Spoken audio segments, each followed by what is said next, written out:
बीडच्या पवनचक्की खंडणी प्रकरणाला आता जातीय स्वरूप येताना दिसतंय आपल्याला. दोन्ही बाजूनी आरोप प्रत्यारोप होत आहेत. त्यातनं मग भाषा घसरली जाते, घरात घुसून मारण्याची भाषा होते, त्यातनं मग काउंटर आंदोलनं सुरू होतात गुन्हा दाखल करण्याची. पण यातनं होतं काय? मग विषय आहे गुंडगिरीचा, खंडणी वसुलीचा.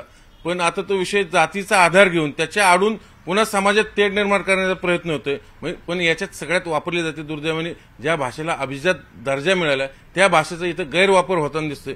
याबाबतच मोरे सरांनी खंत व्यक्त केलेली. मी जी भाषा एवढी सौंदर्यपूर्ण आहे, एवढी प्रगल्भ आहे, त्याच भाषेचा गैरवापर होऊन अशा पद्धतीने समाजात तेढ निर्माण होत असेल कदापि योग्य नाही. म्हणूनच मोरे सरांकडे आपण सर मला सांगा, जे काय चाललंय आज, एकीकडे मराठी भाषेला अभिजात दर्जा मिळतो आणि दुसरीकडे त्याच भाषेचा गैरवापर या नेते मंडळाकडनं होतोय आणि सामाजिक तेढ निर्माण होताना पाहतोय.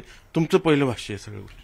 कसं आहे की नेते मंडळी म्हणजे मुख्यत्वे करून राजकारण करणारी मंडळी, आणि राजकारण करताना प्रतिस्पर्ध्यावरती आपल्याला टीका करावी लागते आणि ते काय आजचं नाही. आणि तुम्ही विशेषतः लोकशाही स्वीकारल्यानंतर, निवडणुकीचं राजकारण आल्यानंतर हे होतं, म्हणजे एकमेकांना एकमेकांवरती टीका करायची वगैरे वगैरे, मुद्द्यांच्या आधारे टीका करायची. पण गेले 2-1 वर्ष मी बघतोय महाराष्ट्रामध्ये, किंवा त्याच्या अगोदर खरं तर गेले साधारणपणे 2019च्या नंतर मी बघतोय की महाराष्ट्रामधल्या राजकीय नेत्यांची भाषा हळूहळू नव्हे, केवढा मोठा फरक पडला, ही घसरत चाललेली आहे. अश्लील बोलणं, शिव्या देणं, सरळ सरळ आयामाया उद्धरणं, खाजगी भांडणामध्ये सुद्धा ज्या गोष्टी लोक करायला कदाचित धजत नाहीत तशा पद्धतीने हे लोक स्टेजवरती बोलतात. तर हे जे आहे ना, ते मला त्यातला कॉन्ट्रास्ट कुठे जाणवला की ह्या वर्षी मराठी भाषेला अभिजात भाषेचा दर्जा मिळाला. आणि अभिजात भाषा ज्यांची आहे, ज्यांची मातृभाषा, त्या लोकांनी अशा प्रकारची भाषा वापरणं मला खटकलं फार. म्हणजे मुद्दा असा आहे की आपल्याकडे काही राजकारणी कमी होऊन गेले का? चांगले प्रगल्भ राजकारणी म्हणतो आपण, ज्यांना राजकारण केलं त्यांनी चांगल्या अर्थाने, म्हणजे खरोखर राजकारण केलं त्यांनी, राजकीय खेळ्या पण केल्या. तर असे मोठमोठे लोक, म्हणजे, आणि ते सगळ्या प्रकारचे लोक होते. म्हणजे आता उदाहरणार्थ आता महात्मा गांधी वगैरे ते फारच मोठे लोक झाले, ते फार पर्टिक्युलर असायचे भाषेच्या बाबतीमध्ये वगैरे वगैरे, त्यांचं सोडून द्या. पण अगदी आपण अलीकडच्या काळामध्ये यशवंतराव चव्हाण घ्या, वसंतराव नाईक घ्या, शरद पवार साहेब घ्या, ह्या मंडळींनी भाषा कशी वापरली.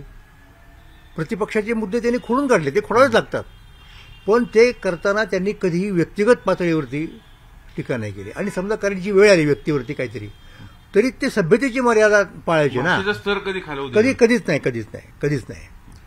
तसं आत्ता मला दिसत नाही. म्हणजे आत्ता ही जी मंडळी बोलतायत ना, तर ती वाईट भाषेमध्ये बोलतात, म्हणजे भाषेचा वाईट प्रयोग करतात. आणि त्याचा तोटा कोणता तुम्हाला मी सांगतो, 2 गोष्टी सांगतो तुम्हाला. पहिली गोष्ट अशी की जे लोक यांना आपले नेते मानतात त्या लोकांसाठी हे नेते मंडळी रोल मॉडेल असतात. ते जसं बोलतात तसं आपण बोललं पाहिजे, असं एक सामान्य लोकांना, विशेषतः तरुणांना वाटतं. टाळ्या मिळतात सर या भाषेला, मिळतात ना लगेच.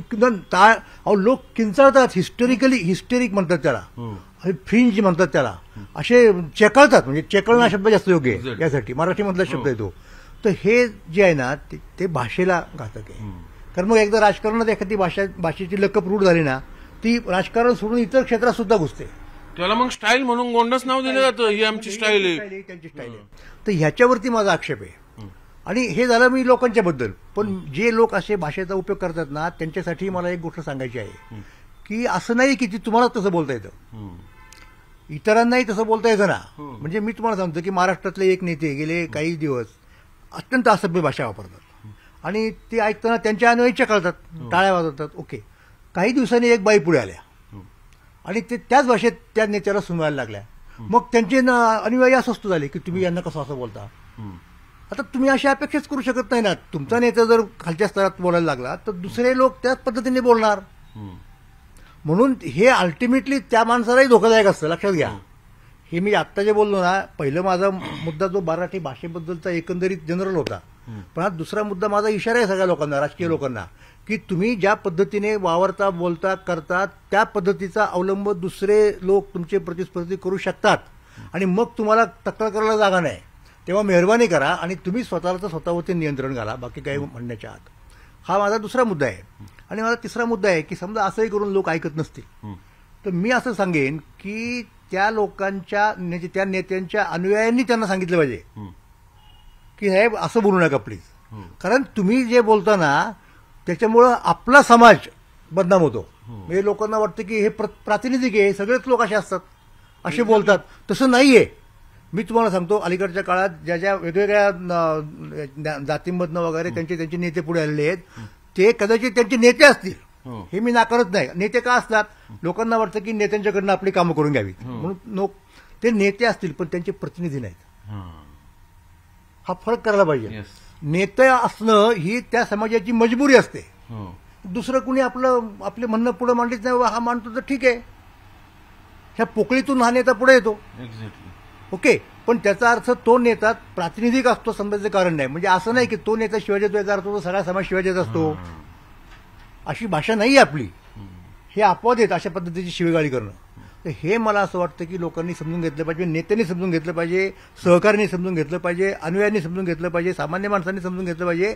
आणि अनुयायांनी सांगितलं पाहिजे, साहेब एरवी आम्ही तुमच्या बरोबर आहोत, काही तक्रार नाही आमची, पण तुम्ही असं बोलू नका. कारण तसं जर बोललात तुम्ही, आम्ही सगळेच किंवा आपण सगळेच तसे आहोत अशी आपल्या समाजाबद्दलची, आपल्या जातीबद्दलची प्रतिमा लोकांच्यामध्ये रूढ होते, आणि हे योग्य नाही.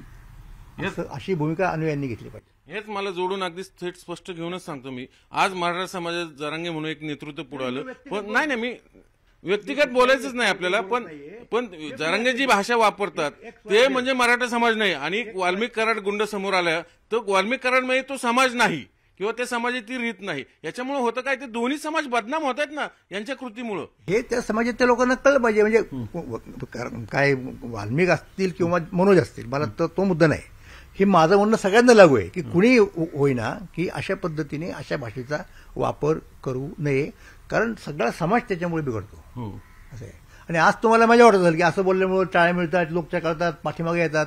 ती लोकांची मजबुरी आहे ना. कारण लोकांना तुम्ही काहीतरी देतो असं म्हणता, देतात की नाही हा वेगळा मुद्दा आहे. लोकांना कळतं नंतर काही दिवसांनी किती दिलं किती नाही दिलं. पण माझा मुद्दा बेसिकली भाषेबद्दलचा आहे. लोक आपल्याला म्हणतात याचा अर्थ आपण काहीही बोलावं, असं लायसन आपल्याला मिळालेलं नसतं. तुम्ही काय आवाहन कराल समाजालाही आणि नेत्यांना काय कान टोचणार? नेत्यांनी असं बोलू नये, आणि दुसरं श्रोत्यांनी ते ऐकून घेऊ नये.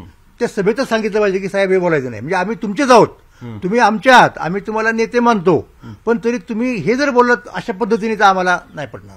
तर हा मुद्दा सभ्य भाषेत बोलता येतो. त्यासाठी शिवी लोक बोलतात कसे बोलतात माहिती का, की पूर्वीच्या काळामध्ये स्वल्पविराम, पूर्णविराम असायचं की नाही, अर्धविराम, ते विरामची त्याच्यामध्ये शिवी येते. म्हणजे उद्या असं येईल की स्वल्पविरामाच्या ऐवजी बहिणीवर शिवी द्या, पूर्णविरामाच्या ऐवजी आईला शिवी द्या. हा काय प्रकार चाललाय, हे योग्य नाही.